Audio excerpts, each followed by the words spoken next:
இன்ஸ்டண்ட்டாக பச்சைப்பயிறு முருங்கைக்கீரைலாம் வச்சு ஒரு இட்லி ரெசிபி பார்த்துடலாம். 250 கிராம் அளவுக்கு பச்சைப்பயிறு ஊற வச்சு சேர்த்துருக்கேன். ஒரு 3 பச்சை மிளகாய், 350 கிராம் அளவுக்கு புளிக்காத கெட்டி தயிர் சேர்த்து நல்லா கொரக்கொரப்பாக அரைச்சி எடுத்து வச்சுக்கோங்க. 1 டீஸ்பூன் அளவுக்கு நான் நெய் சேர்த்துட்டு 2 கை அளவுக்கு முருங்கைக்கீரை ஒரு 150 கிராம் அளவுக்கு இருக்கும். ஸோ இதையும் வதக்கிட்டு நம்ம ஆற வச்சு மிக்சியில் அரைச்சிட்டு இதில் சேர்த்துக்கலாம். ஸோ நல்லா வதக்கிட்டு அதை எடுத்து வச்சுடுங்க. மிக்சியில் அரைச்சிட்டு நம்ம சேர்த்துக்கலாம். 1 கரண்டி அளவுக்கு நான் ரவை சேர்த்துருக்கேன், வெள்ளை ரவை சேர்த்துருக்கேன். ஸோ நல்லா அடித்து கலந்து விட்டுக்கோங்க.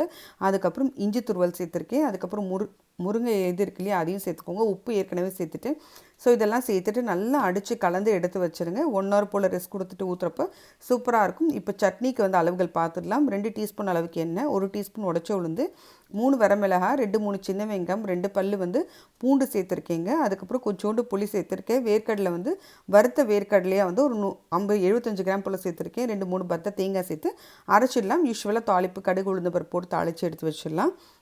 இதில் பார்த்திங்கன்னா நல்லெண்ணெய் 1 டீஸ்பூன் அளவுக்கு மாவில் சேர்த்துருக்கேன்.